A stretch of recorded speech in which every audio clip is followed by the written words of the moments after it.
My name is Frank and I'm 55 years old, living right here in Chicago, a city that can feel as cold as its winters and as indifferent as a stone sometimes. Every morning, the same routine, the weak light filtering through the blinds of my small apartment on the north side, the familiar scent of instant coffee brewing in my chipped mug. I'd sit there, watching the snow or the rain or just the endless parade of cars going somewhere, feeling the quiet ache in my knees and the heavier ache in my heart. For 40 years, I worked hard, most of them at the same manufacturing plant, a good, honest living. I thought I'd retire from there, maybe get a little fishing boat on Lake Michigan, spend my evenings reading without a care. But life, she has a funny way of laughing at your plans, doesn't she? 2 years ago, the plant closed down, just like that, a notice on the bulletin board and a handshake from a man I'd known for 30 years who looked as lost as I felt. Since then, it's been a revolving door of temporary gigs, odd jobs, things that barely covered the rent, let alone the stack of bills growing steadily on my kitchen table. My biggest worry, my biggest dream was for my grandniece, Lily. Her parents, good people, but they struggled. Lily, she had a light inside her, a talent for art that just glowed. I promised her I'd help her get to art school, help her chase that dream. That promise was my anchor, the one thing that kept me from drifting away entirely, but it also felt like a heavy weight, pressing down on my chest every time I saw a new rejection letter for a job. The doubt started to creep in then, quiet at first, like a whisper in the back of my mind. Are you too old, Frank? Is your time over? Can you even keep up anymore? That whisper, that internal nemesis, was sometimes louder than the city traffic outside my window. I tried, believe me, I tried everything. I'd spend hours at the public library, squinting at computer screens, trying to fill out online applications. The forms felt like a foreign language, all those drop-down menus and required fields, asking for skills I hadn't even heard of. My fingers, accustomed to the familiar weight of tools, felt clumsy on the keyboard. I'd apply for everything from security guard to delivery driver, sometimes getting an interview, mostly just getting silence. Each silence was a small cut, reminding me of that growing doubt. There was the time I thought I had a job at a big box store, stocking shelves. I went through the training, learned their inventory system, and even bought new work shoes. But after 2 weeks, they said my pace wasn't fast enough, that I was too deliberate. Too deliberate after 40 years of careful, precise work. It stung. Another setback came in the form of my old car, a reliable, rusty friend for years. One Tuesday morning, it just wouldn't start. The mechanic gave me the news, engine was shot, repair would cost more than the car was worth. My last bit of savings, the money I was carefully putting aside for Lily's art supplies, went into a down payment for a beat-up bicycle instead. It meant longer commutes, no matter the weather. Lily, bless her heart, she was trying to be strong for me. She'd bring her drawings over, share her ideas for art school, her eyes shining with hope. And I'd smile, tell her she was amazing, but inside, that knot in my stomach tightened. How was I going to help her when I could barely help myself? Then a miracle, or so it seemed. A warehouse job, a good one with benefits, decent pay. It was heavy lifting manual work, but that was something I knew, something I was good at. I aced the interview, shook hands with the manager, and was told to report for my first day bright and early at 6 in the morning on Monday. A wave of relief washed over me so strong it almost brought me to my knees. This was it. This was my chance to get back on my feet, to fulfill my promise to Lily. I called her right away, told her the good news, heard her joyful squeal. I felt lighter than I had in years. But then, as if the universe decided I hadn't suffered enough, Friday came, and with it a letter from the landlord.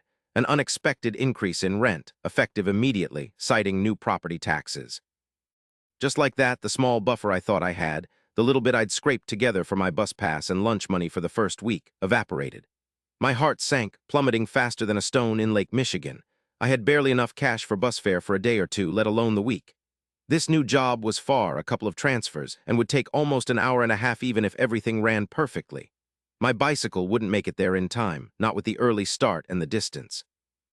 I spent the entire weekend calculating, trying to figure out how to make it work, how to stretch pennies into dollars. I even thought about walking some of the way, but it was too far, especially in the pre-dawn chill. The night before my first day, I couldn't sleep. My stomach was churning, a cold dread seeping into my bones. What if I was late? What if I missed my connection? This was my last chance, my only shot at giving Lily the future she deserved. I lay there, staring at the ceiling, feeling the weight of the world pressing down on me, heavier than any box I'd ever lifted. I finally drifted off to a fitful sleep, feeling like the old Frank, the one who worked hard and kept his word, was slipping away. Monday morning arrived, cold and dark, just as I feared. I woke up extra early, ate a quick bowl of oatmeal, and double-checked my bag. My lunch, a bottle of water, my new work gloves. I left my apartment building with a prayer on my lips, hoping every bus would be on time, that every connection would be seamless. The first bus was fine, a little slow, but okay. The second bus, the one I needed to transfer to for the final stretch, was supposed to arrive at 5:15. I stood there at the stop, stamping my feet against the bitter Chicago wind, watching the minutes tick by. 5:15 came and went. 5:20. My heart started to pound in my chest, a frantic drumbeat of panic. This was it, I thought. It's all over. I'm going to be late, lose the job, and I'll have failed Lily. The internal nemesis, that voice of doubt, was screaming now. 5:25. I saw the bus in the distance, a glimmer of hope, but it was still so far away. I knew I couldn't wait. I started to run. 55 years old, with an aching back and knees that protested every stride, I ran like I was 20 again. My breath came in ragged gasps, my lungs burned, my old work shoes pounded against the frozen pavement. The bus pulled up to the stop, and I saw the driver, a woman with kind eyes and a sensible cap, glance in her rearview mirror.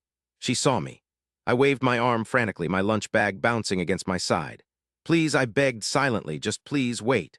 My legs felt like jelly, my vision blurred, but I kept running, fueled by the desperate hope that she might just understand.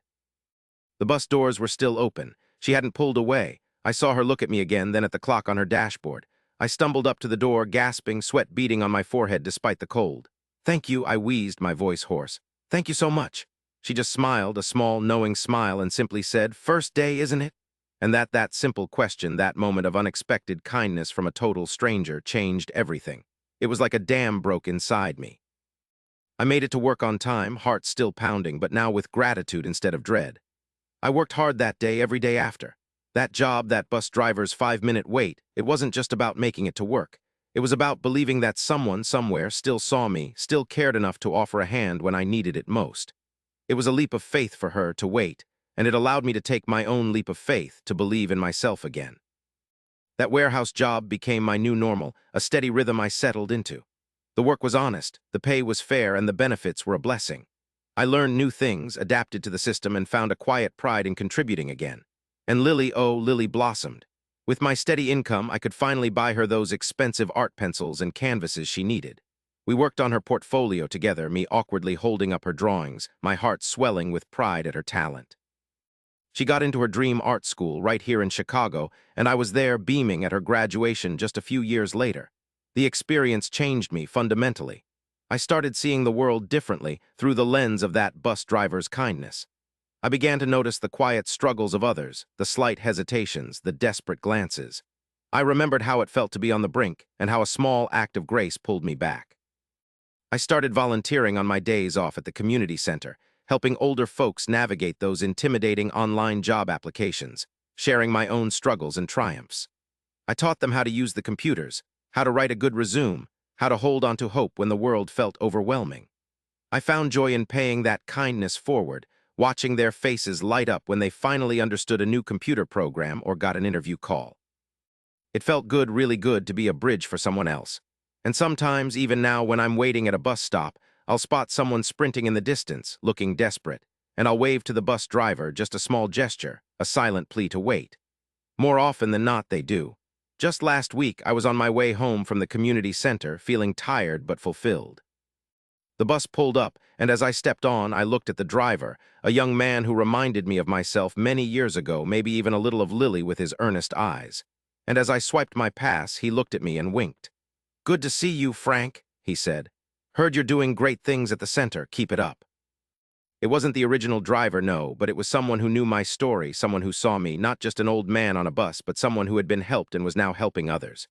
It was a small moment, just a passing comment, but it felt like a full circle, a quiet whisper from the universe saying, "See, Frank, things really do get better, and sometimes all it takes is 5 minutes."